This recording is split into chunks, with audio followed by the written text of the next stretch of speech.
Hello everyone. Today we will be discussing concavity and the second derivative test. Learning objectives.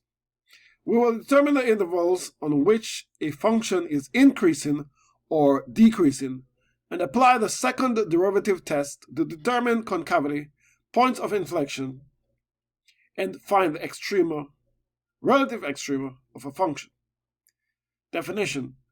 Let f be differentiable on an open interval I. The graph of f is concave upward on I if f prime is increasing on the interval, and concave downward if f prime is decreasing on the interval.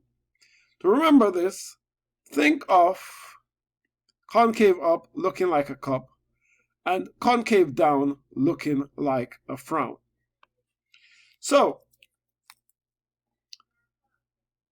for something that is concave up, or a graph that is concave up looking like a cup, what you will be able to do if you look at the tangent lines that barely touch this graph, all these tangent lines are below. So everywhere from all the way up here, let's say, this could extend everything to looking like a full cup. All of this, f prime is decreasing, right? And for something, a graph that is concave downwards, if you look at the slopes, the tangent lines that touch this kind of graph, all of these are above the curve, okay? Or you can say the graph itself lies below the tangent lines. In terms of a concavity test, however, we tend to, or we use the second derivative, right? We use the second derivative. So let f be a function whose second derivative exists on the interval I. If f double prime is greater than 0 for all x in I, then f is concave up. So if we have a positive number when we take the second derivative and plug in any point on that interval, and it is positive, then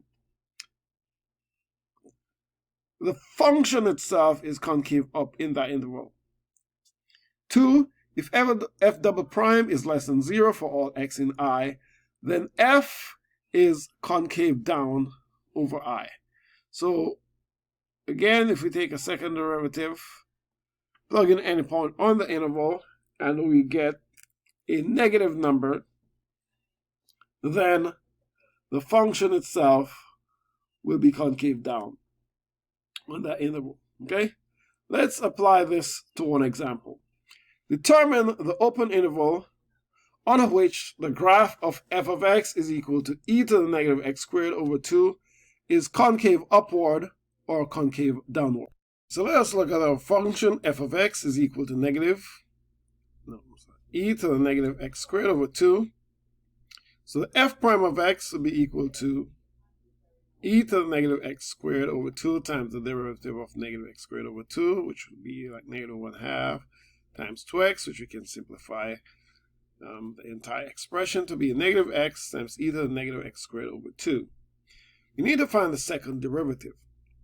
F double prime of x would be equal to, by the product rule, e to the negative x squared over 2 times the negative 1 from here, the negative x, plus the negative x times e to the negative x squared over 2 times negative x, and you can simplify that to be equal to e to the negative x squared over 2 times x squared minus 1.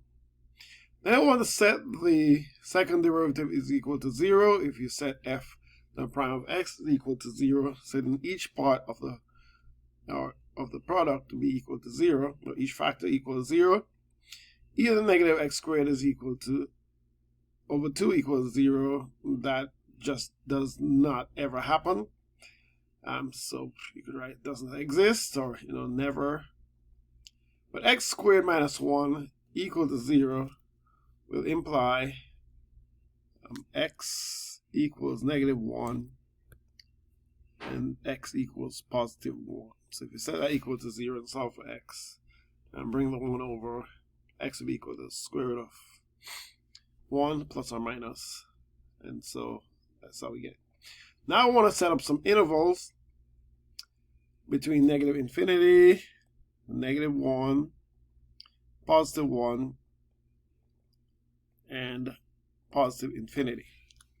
Okay, and test some values between negative infinity and negative 1 in those intervals. Just test values in between intervals. Test x values. Plug them into your second derivative function, that is e to the negative x squared over 2 times x squared minus 1, and just check for the signs. So if we did f prime of negative 2, what we'll be doing is we'll be replacing the x with negative 2 here. So that'd be like a negative of negative 2 squared over 2 parentheses a negative 2 all squared minus 1. And so we'll get a positive number. We get a positive number. And f double prime of 0, you get a negative number. And then f double prime of 2, we get a positive number. So then our conclusion about f of x. So our conclusion about f of x, right? Because your second derivative was greater than 0 at your test point, f double prime of negative 2, then your function is concave upward on the entire interval, negative infinity to negative 1.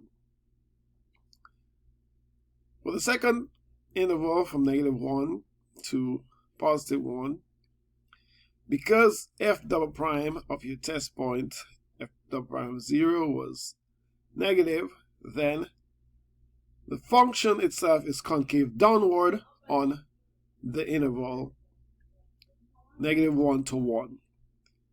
In our next interval from positive 1 to infinity, because your f double prime of the test point, f double prime of 2, was positive, then the function here is concave upward on the interval 1 to positive infinity. Last question, when we had set your f double prime of x equal to 0, we had located a special point. In this definition, we will talk about that point. If f is continuous at c and f changes concavity of c, the point c, f of c, is an inflection point of f. Note here that a function changes concavity when either f double prime of x equals 0 or f double prime of x is undefined. Okay, so determine all the intervals where f is concave up and the intervals where f is concave down for the following function, and also list all the inflection points. F double prime of x is equal to x to the 4th power minus 4x to the 3rd power. We'll do that example now. So f of x is equal to x to the 4th power minus 4x to the 3rd power. We first find the first derivative. F prime of x is equal to 4x to the 3rd power minus 12x to the 2nd power by the power rule. F double prime of x will then be equal to 12x squared minus 24x. Found the second derivative here. Next, we will set the second derivative is equal to 0 to find the inflection points. Set the second derivative equal to 0 to find the inflection points. So 12x squared minus 24x equals 0, implies 12x times x minus 2 is equal to 0. So if 12x is equal to 0, that implies x is equal to 0. And if x minus 2 equals to 0, that implies x will be equal to positive 2. X equals 0 and x equals positive 2 are the inflection points. We will now divide the number line into intervals based on these points, from negative infinity to 0, from 0 to 2, and from 2 to positive infinity. We will now test points on those intervals. Let's choose test values. Between negative infinity to 0, we choose x equals negative 1. Between 0 to 2, we choose x equals 1. And between 2 to infinity, we choose x equals 3. Plug those numbers into our second derivative function, and what we will find is your f double prime of negative 1 will be greater than 0. It's positive. Your f double prime of 1 will be less than 0 because it's negative. And your f double prime of 3 will be greater than 0. Now, what conclusion can we make about these? Because f double prime of negative 1 is positive, then our conclusion about the function will be it is concave up on that interval negative infinity to 0. Because f double prime of 1 is less than 0, the function is concave down on 0, 2. And because f double prime of 3 is greater than 0, then it is concave up on the interval 2 to infinity. Let's talk about the second derivative test. The second derivative test says, suppose f prime of c is equal to 0 and f double prime is continuous over an interval containing c. If f double prime of c is greater than 0, then f has a relative minimum at c. If f double prime of c is less than 0, then f has a relative maximum at c. And if f double prime of c is equal to 0, the second derivative test is inconclusive. Use the second derivative test to find the location of all extrema for the following function. F of x is equal to negative 3x to the 5th power plus 5x to the 3rd. F of x is equal to negative 3x to the 5th power plus 5x to the 3rd power. We want to find the first derivative. F prime of x is equal to negative 15x to the 4th power plus 15x to the 2nd power. Set this equal to 0 and then solve for x. Setting it equal to 0 and solving for x will give us x equals 0, x equals negative 1, and x equals positive 1. We'll use these critical numbers as our test values. Find our f double prime of x. We have f double prime of x is equal to negative 60x cubed plus 30x. Instead, using that as the function that we use to test our critical numbers, plug in each of the critical numbers into our second derivative function. We want to use the test points. The critical numbers are negative 1, x equals negative 1. Find the y value for that gives us negative 2. At 0, the y value is also 0. And at 1, your y or your f of x value will be 2. What you will be doing is that you'll be plugging the x values only into your second derivative function. And when you plug the f of f double prime of negative 1, you should get a positive number. And when you plug in f double prime of 0, that would just give you 0. So that would be inconclusive by our initial of the test. And plug in x equals 1 in your second derivative function, and the f of f double prime of 1 will give you a negative number. So in conclusion, then, we will say because our second derivative at 1 was positive, then what we have is a relative minimum. At 0, the test will have failed.